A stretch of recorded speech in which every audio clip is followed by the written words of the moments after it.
Welcome to Wanted Down Under Revisited. Today, we're catching up with the Jones family, who we first met back in 2006, when we gave them the chance to sample the life in Queensland, Australia.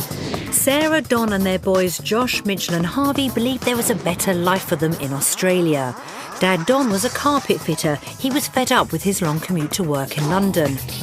The job I do is very hard, and I'm not saying that when I get to Australia it's going to be easy.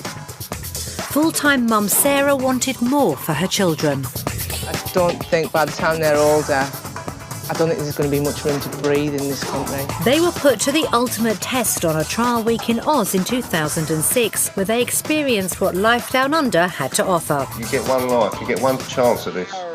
Make the best of it. You can't stop what's going to happen. You've got to do what's right for your family. 3 years on, I went to see how they were getting on. Hello, the Jones family. Hi, Nikki. Hello. Did they make their dream move down under, or did disaster strike? My dad hadn't been very well, and we got the dreaded phone call, because he'd had an aneurysm.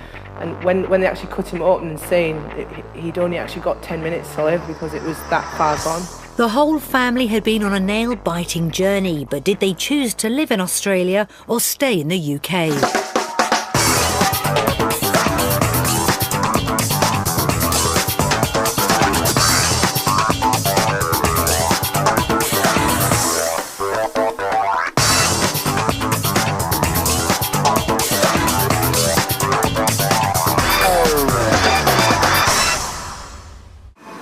Wanted Down Under puts British families to the ultimate test by giving them the chance to try life in Australia. They have just 1 week to find out about homes, work and lifestyle before voting on their future. But what happened next? We've caught up with some of our original families to find out where they are now. In 2006, the Jones family from Bedfordshire were facing the biggest decision of their lives, whether to stay in the UK or to move to Australia. We gave them a week to experience every aspect of life down under, but was it all they dreamt it would be? Donovan and Sarah had spent most of their 16 years together dreaming of making a new life in Australia. Don regularly worked a 13-hour day, including a 2.5-hour commute from the family's home in Bedfordshire to central London. It's just getting harder out here. It's harder to work, harder for the kids to enjoy themselves, and everything's getting more expensive here. It's not getting any cheaper. Full-time mum Sarah's days were full, looking after sons Joshua, Mitchell and Harvey. She wanted a better life for them all. The kids will come in when it's winter time and all they'll do is sit in front of the TV if the weather's bad and stuff like that, and I don't really want that for my kids. They'd faced some tough issues. Circumstances didn't go our way. We lost Sarah's brother, and then her mother passed away. And Don's brother in Australia had tried to convince him to emigrate. Donovan came off the phone and went, my brother just said, why don't we move to Australia? And I thought, why don't we? But could Australia really give them the chance to leave their troubles behind? I'm going to find that very difficult, very difficult. It's going to take a lot of getting used to. It was going to be a huge decision, and the boys were just as worried as their mum and dad. Miss my house, miss my bedroom, all my friends. I'm going to miss my football team. I don't know anyone from the school, so I have to make new friends over again. So could they really risk leaving friends and family behind for a better life in the sun? To help Don and Sarah consider the massive risks they'd be taking, we sent them to Queensland. There were 3 different lifestyles to choose from. One in the country, one in the city, and one on the coast.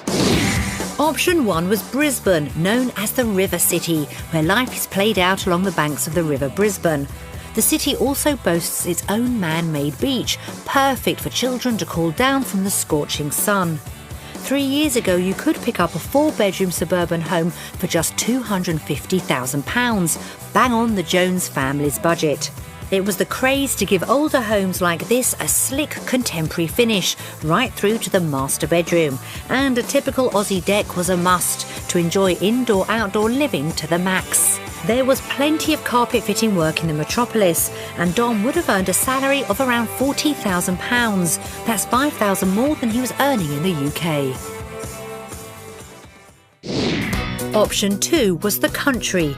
Queensland boasts some of the best national parks in the world. In 2006, properties out here were a bargain. You could buy a 4-bedroom home with 2 acres of land for just £130,000. If the Joneses had stretched their £250,000 budget, they could have lived in a home like this. There were lavish bedrooms, 2 living areas, and on a hot day, the children could have cooled down in the stylish pool. There wasn't much work for carpet fitters out here, and Dom would have had to have travelled extremely long distances to match his UK salary. Option 3 was surfers' paradise on the Gold Coast. Here, world-class beaches are just the beginning, as theme parks and entertainment shows add to the family fun. 3 years ago, plush harbourside homes were mushrooming. Not only did they offer the space a young family needs, but they had a luxury finish which would make you feel you're living the dream every day. Although waterfront living may have been a stretch too far for the Joneses, a 3-bed suburban home further out was within their £250,000 budget. The fancy high-rises in Surfers' Paradise meant carpet fitters were in demand. Don could have earned £1,000 a week. That's more than he took home in the UK. So which option was best suited for the Jones family? Did they chill out in the country, sample the buzzing city, or check out the coast? The Jones family trialled life on Queensland's Gold Coast. With its famous beaches and work for Don, it all looked very inviting. But did it live up to their expectations? It was a long trip for a family with young children.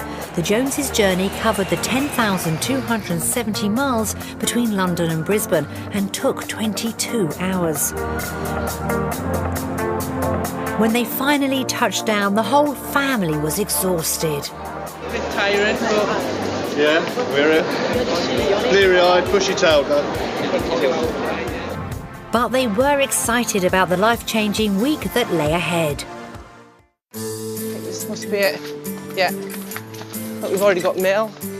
The Jones family stayed in a traditional Queenslander-style house. Oh, this is nice. All mod cons were included, just the place to unwind after such a gruelling journey. Oh, cool. TV. They're going to be What a nightmare. telly junkies all over again. Once they'd settled in, their first task was to find out about the kind of house they could really afford.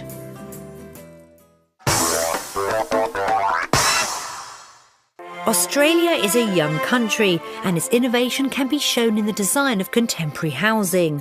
Although homes down under might not be as cheap as some people think, buyers do get more for their money. Modern properties like this cost about £500,000. This house recently won Australia's Home of the Year award. It's on the market for around £800,000, but back in the UK, a place like this would cost you millions. What distinguishes the architecture of Australian homes is the focus on outdoor living. The aim is to feel like you're outside even when you're in the bathroom.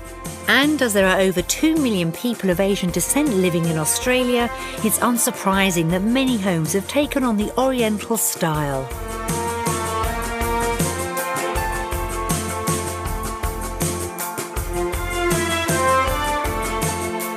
But although it may seem like heaven on earth, be warned. Pools can cost around £50 a month to maintain, and then there's the air conditioning bill for the house.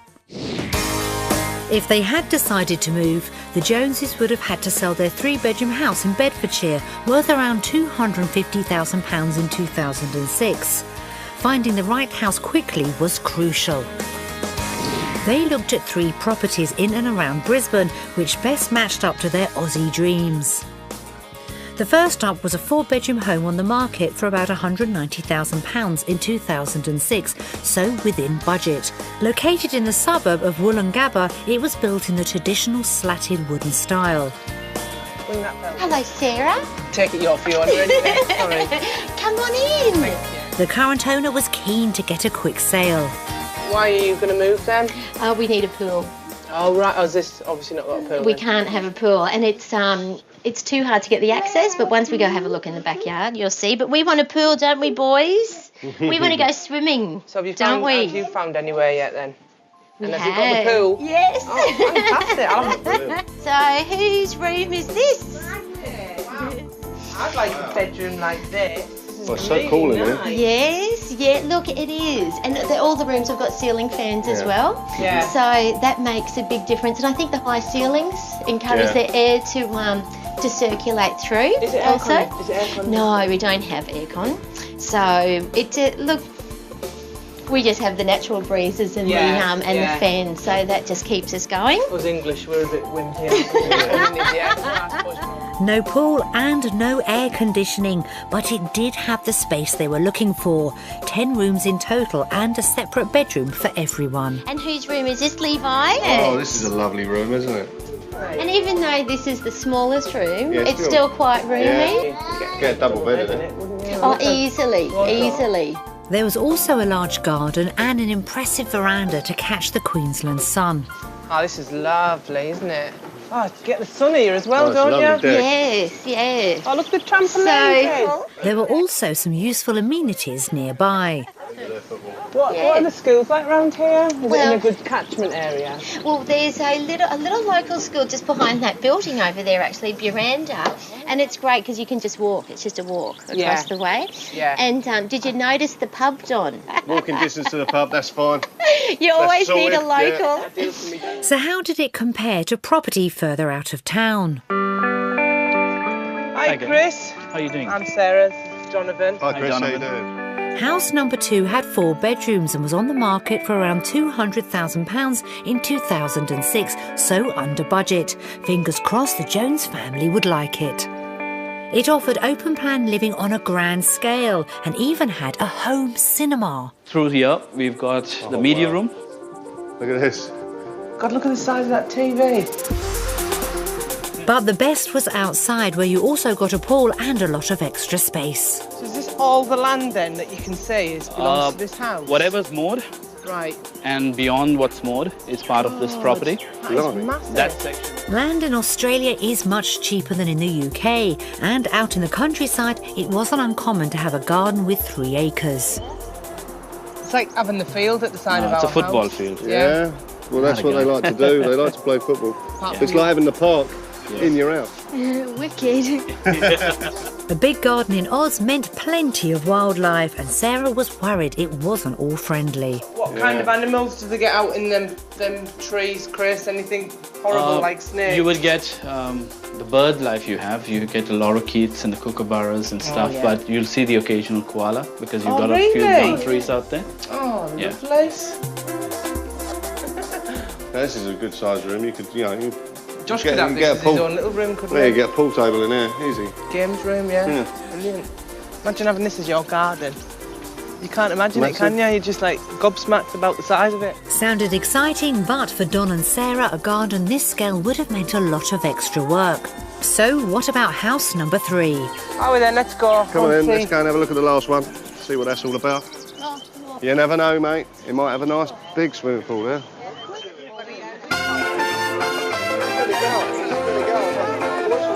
The third property we found for the Jones family was a 4-bed Mediterranean-style villa on the market for £230,000 in 2006. How there's kids, sir? Built in an exclusive gated community, it even had its own security. Yes, so please feel free if you want some refreshments. You want a chocolate biscuit, Josh? I know you will. The luxury finish was evident all around the house, even in the bathroom. As you can see, it's an open plan home, Yeah. and it really just lends itself to casual entertaining, also formal as well. The living room opened out into a huge kitchen dining area with French doors to a patio. Although the garden wasn't on the same scale as the previous property, it did boast a large saltwater swimming pool, which would be easy to maintain. I would suggest about once a year you put a bag of salt in, that's about it. It was the kind of residence the Joneses couldn't dream of owning in the UK. I mean, it's just lovely, isn't it? It's got a lovely really atmosphere is. to the house. I love the way that you can just go straight. Exactly. Leaving upstairs, straight in the pool, lovely. Back in 2006, and before the house prices escalated, this house was still within the family's budget of £250,000. Just can't believe it. It's like a dream, really, isn't it? I think we found my room. And being part of a self-contained community meant there were some useful shared facilities to enjoy, including a communal barbecue. You know, I don't think there's anything more to do after now looking at the home, but to go and actually join the owners and the locals. Down that barbecue. I'd love to see that, actually, because that's all on the water, that side, It isn't certainly is. Moving here would certainly have helped Don and Sarah make new friends. The riverfront view was spectacular, and so was the barbecued food. I don't even think you could buy. Let me tell you, they came straight off the trawler this morning. Really? Talk about put a shrimp on the barbie. Look at the size of that. That's massive, You know isn't what it? a bug is? So, back in 2006, the Jones family saw 3 very different properties, and overall they were impressed with what they found. Property 1 was built in the traditional slatted wooden style. Although the garden was big, it didn't have a pool. Property 2 was a 4-bed split-level house with 3 acres of land plus a pool.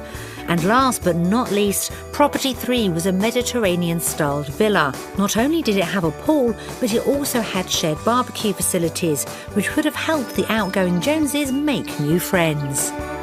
So, how did the family vote for property? Was it the UK or Australia? Right, lads, what do you prefer, UK properties or Australian properties? Australia! After a busy day house hunting, Don and Sarah tried out the local public transport in the shape of the City Cat, Brisbane's river bus. It was a far cry from the kind of commuting Don was used to. What a way to go to work, eh? $15, which, you know, £7 odd for the whole family. Yeah. To go up and down the river, right away from top to bottom, return all day. Can't be bad, can it?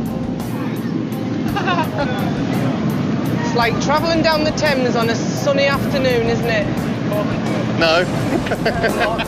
It may have been very different to the Thames, but travelling through the high-rise neighbourhood where he could have been working as a carpet fitter reminded Don of one of the reasons why doing his job in Australia may not have been as easy as he thought.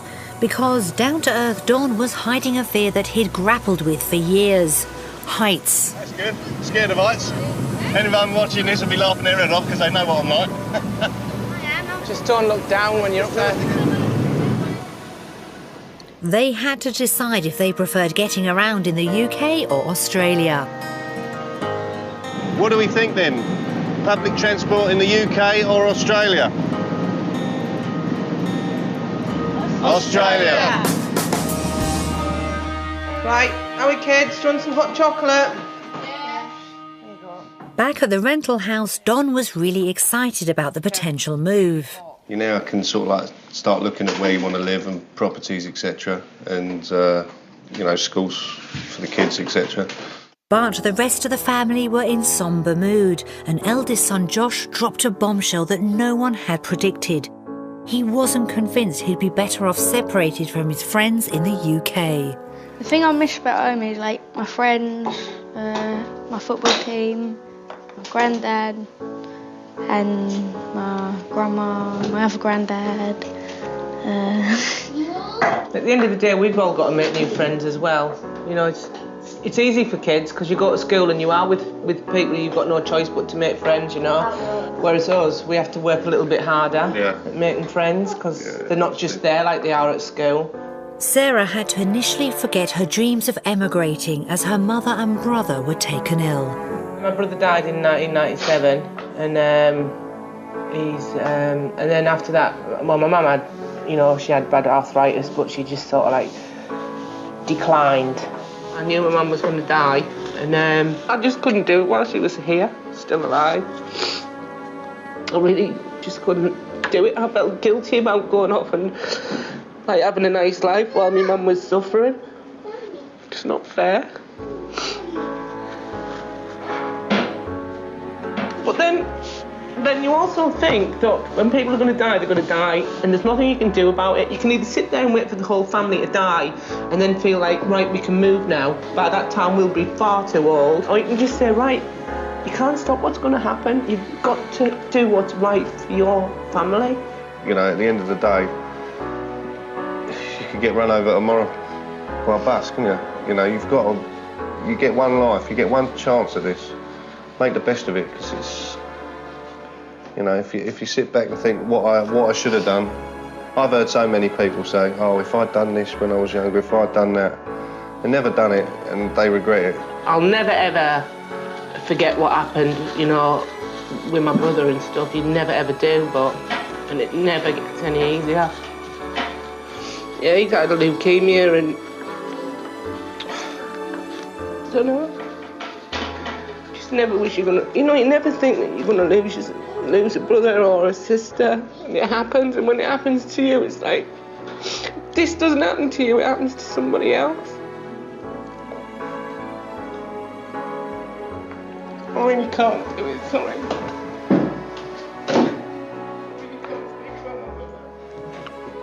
It's too hard. It's too hard for Sarah, that. Think about her brother and that.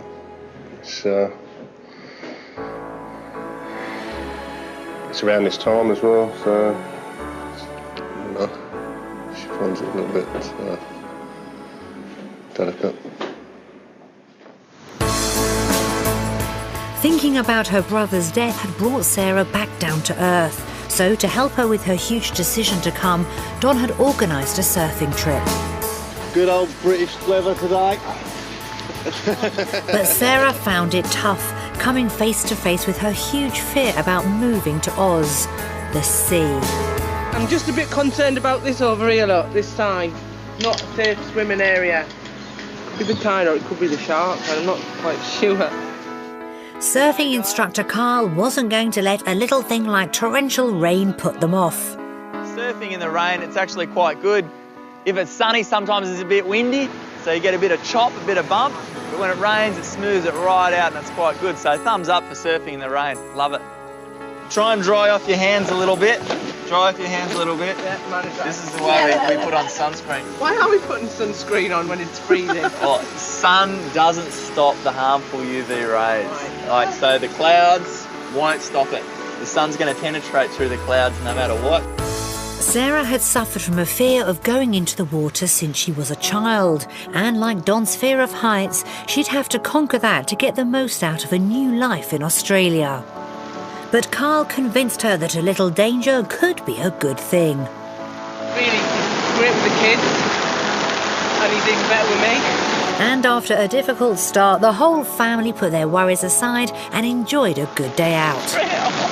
Sarah seemed won over, but it was eldest son Josh who had the biggest reservations about the move. As the week drew to a close, he had the whole family's future in the palm of his hands. In 2006, it was final vote time. Would he vote for Australia or the UK? 1, 2, 3. Australia. Australia. My mind's in... What's that mean, Nick? What's that, Jay? My mind's in 2 thingies at the moment. Oh, yeah? Well, that's all right. At least you're being honest, son.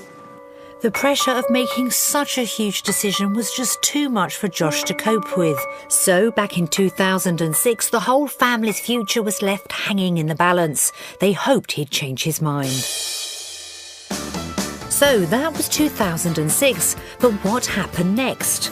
1 year on, we caught up with them. Were they down under or still in the UK? They were in Australia, where the world-famous beaches of the Gold Coast were literally on their doorstep. Don and Sarah had rented a 3-bedroom property in the family-friendly suburb of Pacific Pines. It cost them around £200 a week. Welcome to our house. In 2007, we visited them to see how they were getting on. This is the hallway. Goes both ways. This is a low set. This is 1-storey house. Called a bungalow in the UK. Bungalow in the UK. They'd only been living in the country for a month, so they were still living out of boxes. We sold the house in the UK. And then we lived with Don's mum and dad for 7 weeks before we actually moved out here, which was a great idea because what we'd done was when we sold the house, we had the removal the container guys in to literally remove all the stuff. So while we were living at his parents, stuff was on its way. Stuff was on its way. So by the time we got here, I mean, we moved into this house on Thursday and the container came on the Monday. So we only had a couple of days where we had to make do and mend, yeah. So it was great, actually. The one thing they were looking for in Australia was more space, and this house certainly had plenty. We haven't decided what this is yet because our furniture just is not big enough for the size of the rooms that we've got in here. Then we've got the living area. If you look over there, you can see right out into the Gold Coast and the sea beyond. So technically, we've got a sea view. This is going to be a bit like a study when we order the furniture for it, and it'll also be, you know, obviously if we have a family over, which we will have from the UK, it'll act as like another bedroom. So it's got a lot of potential. It could be used for multi-purpose, basically. Yeah, at the moment the boys have got their way, and obviously it's like our new TV stand. I think it's very posh. Subwoofer in there. Very nice. Let's hope Sarah had more influence in the other rooms. Here, and you've got our master bedroom, which has got a fantastic view. Yeah. All the rooms in this house have got a beautiful view, to be honest, even the ones at the front of the house. So this is the Pacific Pines. This is where we've looked and researched, and hopefully we maybe buy land or buy a house. We haven't quite decided what we'll do. We've looked at a few show homes and stuff, but in time we'll make our mind up. Now we're here, we don't have to rush things. Not everything was going to plan. We've got Mitchell's room. Mitchell's in a little bit of a state at the moment because we can't find the screws to put his bed together. They bought the bed, the headboard, but no screws. We don't know where they are. But he's got his Man United covers, so he's happy. Yeah, exactly. This is Josh's room. Double bed. Joshua and Mitchell were in football teams. And what the guys did, I know we haven't got a lot of them out because they have got trophies and stuff that need to go out, but all the old team signed. They all signed this. They signed the football. That's his pride and joy by the side of his bed. Mitchell's got the same with his team. Never to be kicked. It's never to be used, that ball. Oh yeah, you got to show them this, Josh. Oh, what about that other trophy? That's it, look. We can't wait to get this one out. I'm definitely going to play soccer. Football, Joey, not soccer. They call it soccer, it's still football. Still football. While the children played, Don and Sarah reflected on the huge changes to their lives. We're starting to settle in now. I think once all the running around stops, seriously, because there is a lot of running around to do, don't come over here and think, yeah, it's going to be great straight away, because it's a lot of hard work to do when you come here, getting things set up and cars and houses. But I think once all this is done, and ours is nearly done finally, isn't it? Yeah. Then we can, you know, start relaxing a little bit on a weekend and do things that we really want to do. I think by the end of next week we'll be sorted. We'll be sorted and back in the routine. So it'd be good. It seemed like plain sailing, but with elder son Josh so hesitant about the move, was there a storm on the horizon? Many people move down under for its promise of a better lifestyle, but is it all it's cracked up to be? The Gold Coast epitomises the best of outdoor living, with its endless sun-kissed beaches and world-famous surf. But if you're planning on basking out in the sun all day, be warned. Australia has the highest rate of skin cancer in the world, and 2 out of every 3 people develop some form of the condition in their lifetime. So if you're a sun seeker down under, don't forget to pack your sun cream. In 2006, the Jones family made the move down under and were really feeling the benefits of the hot climate for the whole family. Yeah, we definitely spend more time outside, definitely. No doubt about it. It is definitely a more outdoor way of life here, isn't it? And because everybody else is so outdoor, you seem to become the same way as what they are as well, which is great, because that's what we wanted, isn't it? Yeah, it is. It's a lot more freedom, I think. You'll look forward to things to do at the weekend more, because you know you're going to have a better weather conditions, because you know you're going to think, right, well, Friday we can plan this for Saturday and we can plan this for Sunday. I mean, you've got this 20 minutes away. You know, you can just bring them down here, they're safe, swim in the little lagoon bit, and we can just sit and chill. But although they were beginning to settle in, Sarah and Don couldn't help worrying about son Josh, who was never keen on the move. He was feeling homesick as he faced huge changes in his life. Josh will start school on Monday, and I think he's quite nervous about it. It's a school, there's a lot of kids there, a lot more than what he's had before, isn't he? So we just got to take it and see how he goes. For Mum and Dad, their children's happiness was all that mattered, but until they started school, it was impossible to establish a routine. Pacific Pines Primary had over 1,200 pupils. Since making the huge move down under in 2006, the prospect of having to make new friends petrified Mitchell and Josh. Sarah tried to cheer them up with their first Aussie uniforms. What grade are you going to be in? 7. Oh, well, you won't be here next year, you'll be over the road, won't you, at the high school? Yep, the big school. What do you think of the uniform, Mitch? Quite cool. Is it? Better than the big blazers that you wear in the UK, isn't it? Yeah. Need it in this heat. They're quite trendy as well, aren't they? They're unisex. Very Boys smart. and girls wear the same. All right, okay. So the Unisex girls wear the uniform. shorts as well? Shorts, or they can wear a skirt, but most of our Right. girls like the shorts now. Right, okay. And they do their sport in this, so we don't have to have an extra sports uniform. Oh, that's great, isn't it? Feel all right in it? Put your hat on, mate. There's your hat. Are the hats one size? Yeah, you can just adjust that. What do you think, Josh? Oh, right. What do you think? Oh, yeah, it's cool. It's a lovely polo shirt, that. No ironing. No, you don't have to iron it. One less thing for me to iron out here. Sarah seemed far more excited about the snazzy uniforms than her sons. Okay, you have a lovely weekend. Lovely to meet you. Thank you ever so much and for we'll your see you at help. school, guys. They may have looked like proper Aussie students, but neither boy looked convinced about going to school there.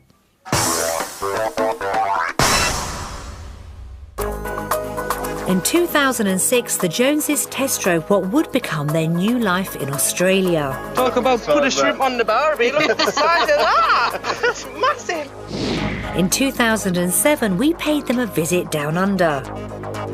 They'd only just made the move, and the boys were anxious about the daunting changes that lay ahead. We've just got to take it and see how he goes. It's been 2 years, and we've gone to see how they're getting on now, and their home is still very much Australia! And they're still in the same rented home as before, but I was eager to find out firsthand what had changed. Hello, the Jones family. Hi, Nikki. Hello. Oh, Harvey, look how much you've grown. Am I allowed to have a look around your house? Yeah, can I come in? Yeah? OK, then. Permission to enter gained. Right, boys, do you want to go and play? Yeah. And we're going to have a look around the house. See you later. This is nice. Very nice. Come through. Inside, it's a very different house. Come through to our kitchen, Nikki. It's a little bit different to the last time. This is nice. Yes, last time it was full of boxes. Yeah, it was a bit. Yeah. I like the open plan living. How long did it take you to get the house straight? Still doing it. You've had 2 years. I know. 2 years has gone so quickly, hasn't it? The Joneses are still searching for their dream home, and they're hoping not to be here much longer. The house is very neutral, isn't it? All the walls. Is that because you're renting? Yeah, I mean, obviously if you do anything different to a rental property, you must always get permission off the real estate people who you're renting it through.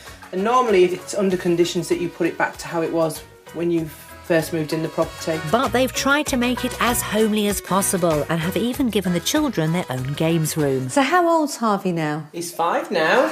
Yeah, he was about 2.5, 3 when we moved out here, wasn't it? It's just gone so quick. It's a great age to bring him out. I suppose when you get into teenage years, that's another thing. Yeah, he doesn't know any different. He was so young when we brought him over here that his life is Australia, isn't it? He doesn't remember really anything about living in England. Such a big decision, but when you look at your kids and you see how they're thriving, it's like, what a great move that we've done to Australia. Well, they certainly seem very happy. They've got their own games room. Yeah. So that's more than they had in the UK, wasn't it? Yeah, they're happy with that. Yeah. Although I can't imagine them being in the house for very long when the weather's like that outside. Mitchell and Josh may enjoy playing out in the sun, but the emotional upheaval that comes with making such a massive move has taken its toll on both of them. Mum and Dad are worried about the children's happiness. So you've been here for 2 years now. You've settled in wonderfully and life seems to be a bit of a success. But for Mitchell and Josh, how difficult was it for them to settle in? Joshua, at first we did think we were going to have a problem with Joshua being at that age and stuff, but it was actually Mitchell that we had a few problems with. Couldn't bear to speak to anyone in the UK, it just upset him too much. I suppose you don't realise till you do move or you do something which is a big change in your family life, how sensitive he really was to the move and stuff. What did you both do? What did you try to get them to do to take their minds off it? Well, at first, I mean, obviously, when you do move, you've got so much going on, haven't you? But you really have to sit and take stock and make sure that your children are all right and have a chat with them and also be understanding and patient. But to watch my son go through what he was going through, that was really hard for us, wasn't it, to watch that? Yeah, it was, definitely. But despite the pain, the risk seems to have paid off. The boys have settled in now and are even enjoying school. It was a bit scary, but yeah, I got used to it and made some friends. It's basically the same as England, but the teachers are a lot laid back and they're easier to get on with. In Australia, you got the sun, you got theme parks, you got the beach where you could surf. It's fine, really. But none of this would have been possible if Don hadn't found good work. Back in the UK in 2006, carpet fitter Don was tired of commuting to work in London every day. It can be anything from an hour, could be 2 hours to get home, just stuck in traffic constantly. But although he was looking to Australia for a fresh start, he also knew change wasn't necessarily a good thing. In England, obviously, we're more established, with people that I know in the trade. But obviously going somewhere new and not working, I think that would be my main worry. In 2006, on their trial week down under, we took Don to a carpet fitter's on the Gold Coast so he could experience what it would be like to work there. Ray Markham was his boss for the day. Come on in, Ray. What's the first job then? Well, what we got is a plush townhouse development up Hope Island on the waterfront, and a couple of guys are waiting up there for us, so we've got to get going. So we need to get that shirt off your back and get a Master Kelman's on so you can look the business, all right? OK, no worries. All right, well, let's go. Over 70% of Ray's clients lived in high-rise apartments, and Don had had sleepless nights worrying about his fear of heights and whether it would stop him being able to get work. He was relieved that his first job for the day was on the ground floor of a family home. It's just like home, really. Weather's not too clever today either. He could have earned a salary of over £4,000 a month, and he was keen to quiz fellow Brit Carl over what he could have expected. But here you got the space, you drive off here, you get, like I said, everything get delivered. They're labourers from the building company will get everything all in. So really? All you're doing is laying. The only way you earn money is by putting stuff on the floor. What goes on the floor? That's right, that's the same as home, but we have all the other sort of like issues, with parking and stuff like that in town. It's amazing, that. We get paid to travel here. If you go a certain distance, not far, you get paid for travelling too. Don't say no more, please. Let's call it. You'll get an influx of English carpet fitters over here like everything. Whilst Don was being put through his paces, full-time mum Sarah and the children went sightseeing, James Bond style. The water bus may have been fun for the kids, but Sarah was more interested in the lavish waterfront homes. Do you like to live in a house like that? Now, who lives in a house like this? Oh no, brilliant, it's really good. It's nice to see how the other half live as well, isn't it? Maybe one day if we win the lottery, eh? We might be able to afford the helipad. I doubt we'll be able to afford the helicopter. Huh? Back at work, it was the moment Don was dreading. Time to admit his big worry to boss Ray, his fear of heights.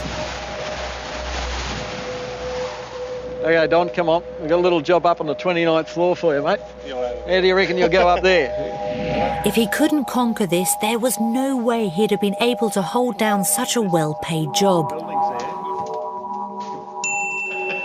Righto, Donnie, there's your time to get used to the heights, mate. We'll just hang over the edge of the balcony. Oh, there's a toilet in this place. Oh, it's a long way down there, isn't it? It's a long way down. Yeah.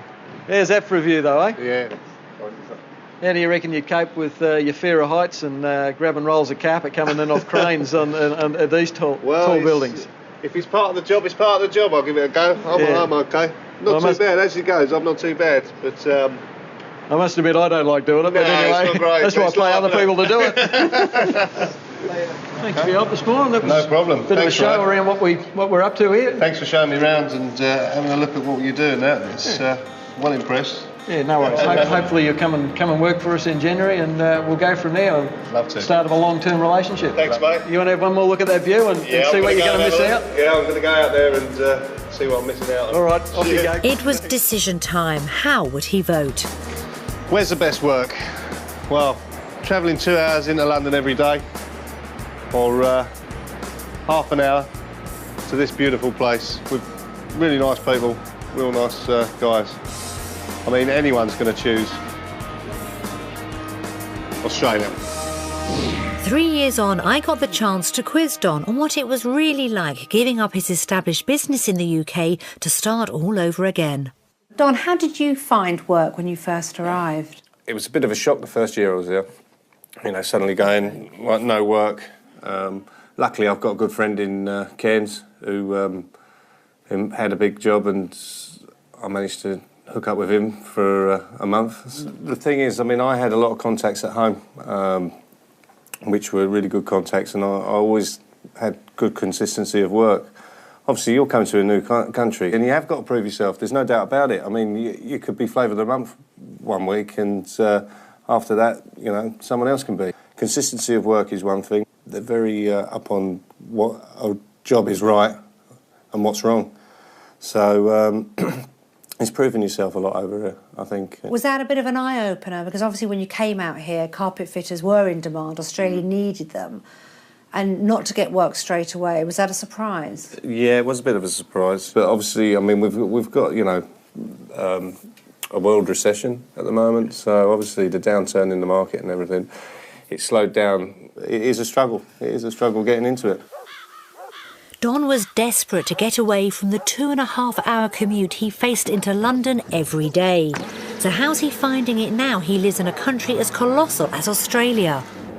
King of the road, the boxcar, midnight train, destination banger. Don's business now covers the whole of Queensland, which is 2.5 times the size of the UK, so he could face a huge commute to get jobs. You've got to go where the work is. It's a lot different than home here. Australians will travel for days to go to work, you know, and that is real.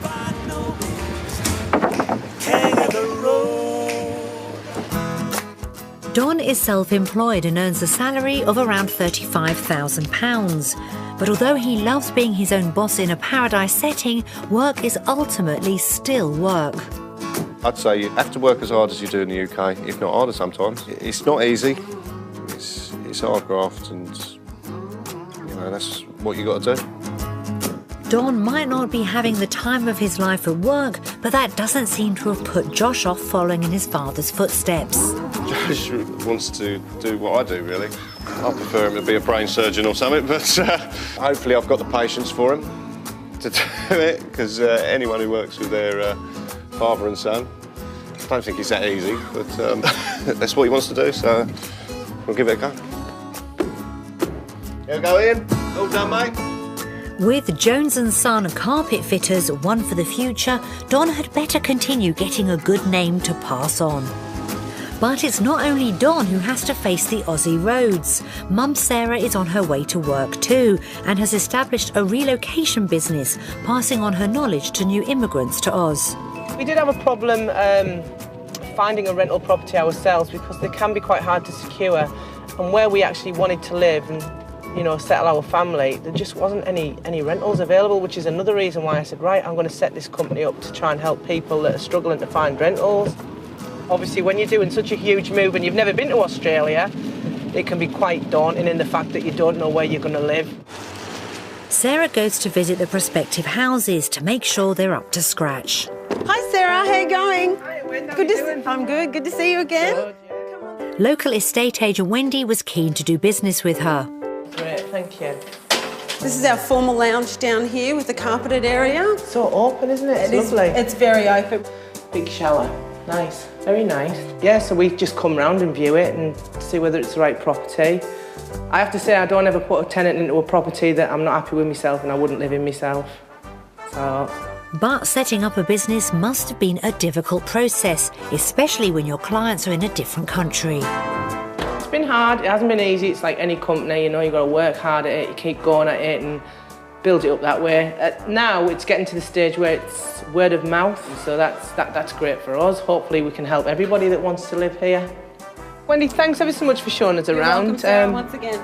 Yeah, I'm sure. With 10,000 Brits moving to Queensland alone every year, helping all of them might be a little ambitious. But for now, it looks like she's driving the business in the right direction.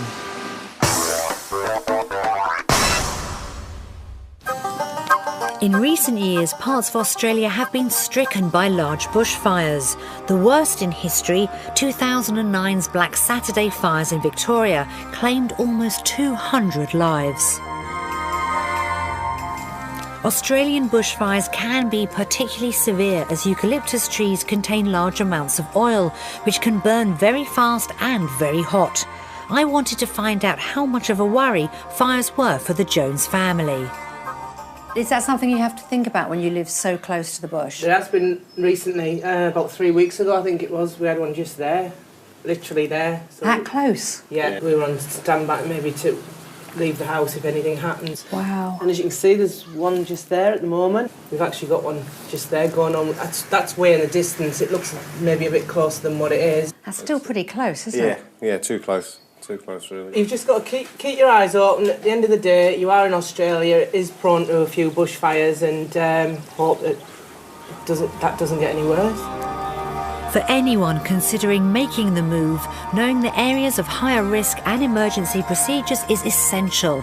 And of course, be aware that many bushfires are started accidentally, so make sure you don't contribute.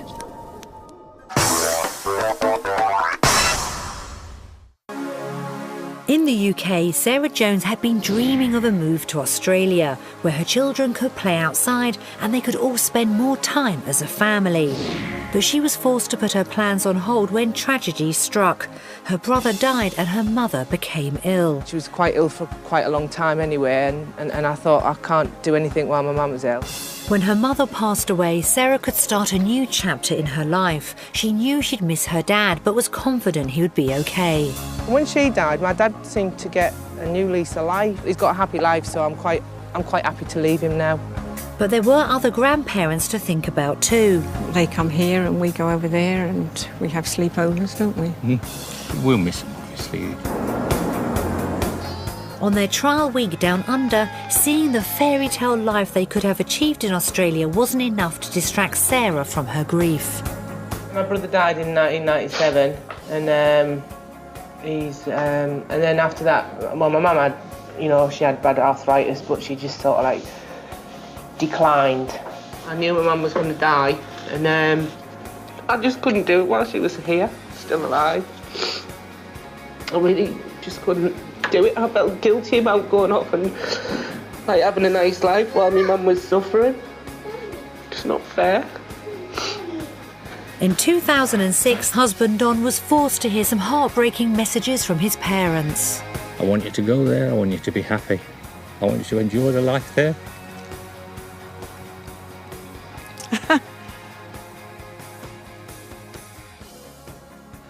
Yeah, it did choke us up a little bit, look, especially like my mum and dad, seeing them. But I know that they'll come out and see us. Since making the brave move to the other side of the world in 2007, they've tried to get on with their lives. But a bombshell dropped that no one expected. My My dad hadn't been very well, and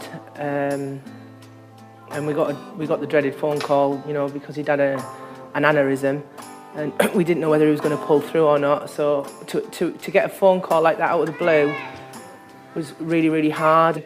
And when they actually cut him open and saying he'd only actually got 10 minutes to live because it was that far gone.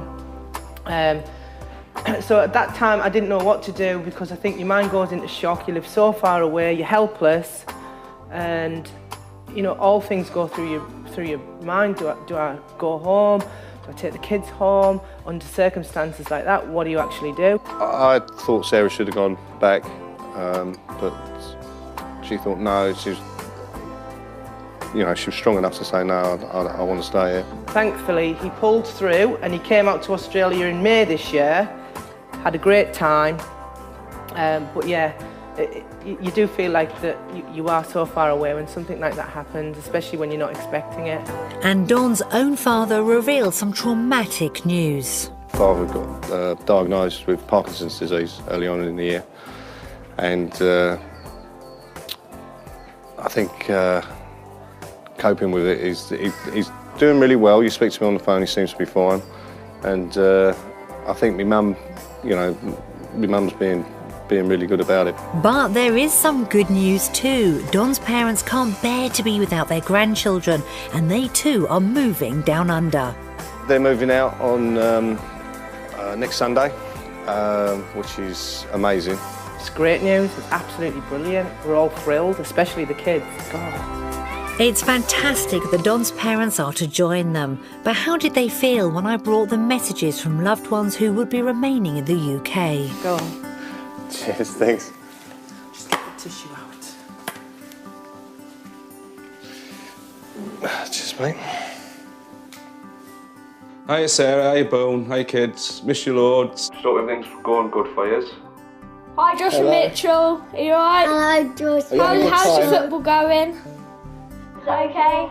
I remember it's about 3 years ago that they left, and I remember feeling, well, quite gutted really. The fact that they were going, and I know I probably never will see them again. For them to be the other side of the planet, so to speak, it's not knowing whether you're going to see them again is quite a hard thing to...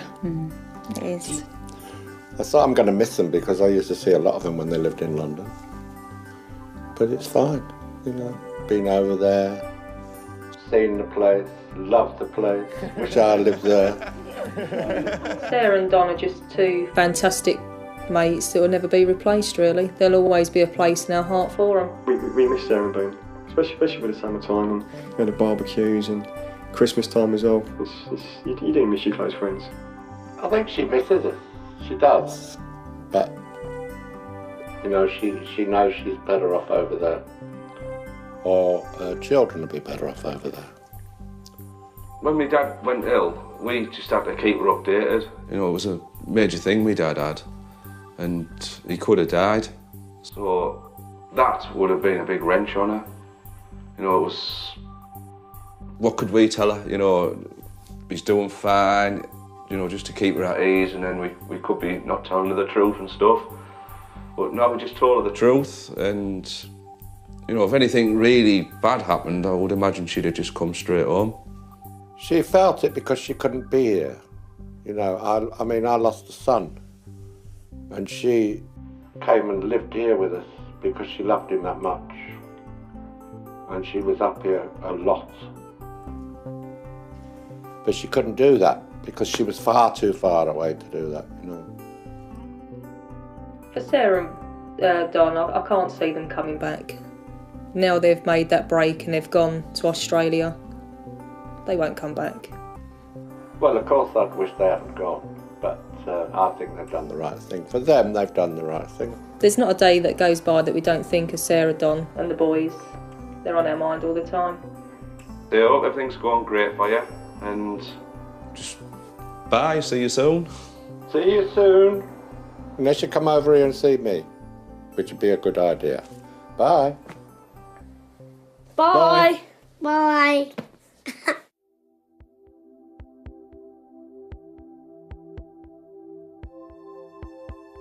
So how do you feel watching that? I was a bit upset, and I did have to breathe a little bit, but No, it's good. At the end of the day, I've seen my dad and I know that he's doing really well, Nicky. And I'm glad in the respect that we have come out here and he has been out here a couple of times, so we're very, very lucky. And he's fully recovered, hasn't he, your dad? Yeah, he's fine now. It was a little bit of a long process for him to recover, but he came out to Australia in May, and he had it in February. So, but no, he's totally fine. Looks very well, actually, so I'm really pleased. And what difference would it make to you as a family having your parents, Don, to come out to live permanently? I think it's going to be it's massive for the boys. They're so excited, aren't you, to see Grandma and that. So it's Not tomorrow, but the next day. Yeah, we've got an early pickup, and just can't wait. Really, can't wait. With their grandparents soon arriving, Josh, Mitchell and Harvey can finally call Australia home. The hardest thing about moving to Australia was leaving my friends, my family. It was a bit scary, but yeah, I got used to it. The good things would be the sun, the beach, the theme parks just down the road. It's fine, really. It's time for one last vote. We've been living in Australia for just over 2 years now, and our home is very much Australia!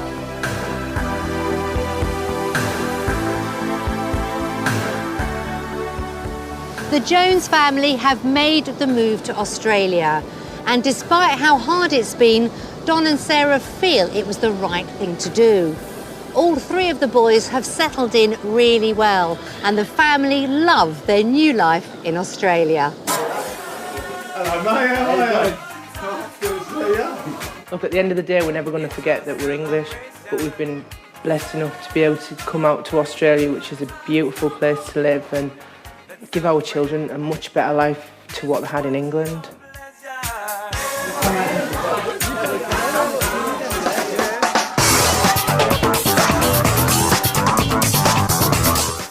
A historic house in Wiltshire and a grand flat in London get a whole new lease of life, the best of Homes Under the Hammer, after the news headlines.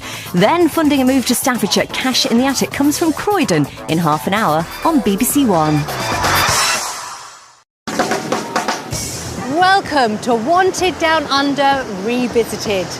Today, we're catching up with the Jones family, who we first met back in 2006, when we gave them the chance to sample the life in Queensland, Australia. Sarah, Don and their boys Josh, Mitchell and Harvey believed there was a better life for them in Australia. Dad Don was a carpet fitter. He was fed up with his long commute to work in London. The job I do is very hard, and I'm not saying that when I get to Australia it's going to be easy. Full-time mum Sarah wanted more for her children. I don't think by the time they're older, I don't think there's going to be much room to breathe in this country. They were put to the ultimate test on a trial week in Oz in 2006, where they experienced what life down under had to offer. You get one life, you get one chance at this. Make the best of it. You can't stop what's going to happen. You've got to do what's right for your family. 3 years on, I went to see how they were getting on. Hello, the Jones family. Hi, Nikki. Hello. Did they make their dream move down under, or did disaster strike? My dad hadn't been very well, and we got the dreaded phone call, because he'd had an aneurysm. And when they actually cut him open and seen, he'd only actually got 10 minutes to live because it was that far gone. The whole family had been on a nail-biting journey, but did they choose to live in Australia or stay in the UK?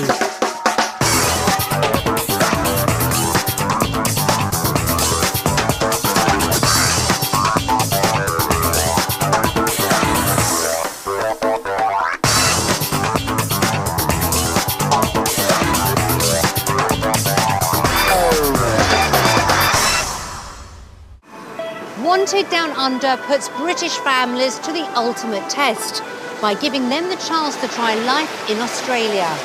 They have just 1 week to find out about homes, work and lifestyle before voting on their future. But what happened next? We've caught up with some of our original families to find out where they are now.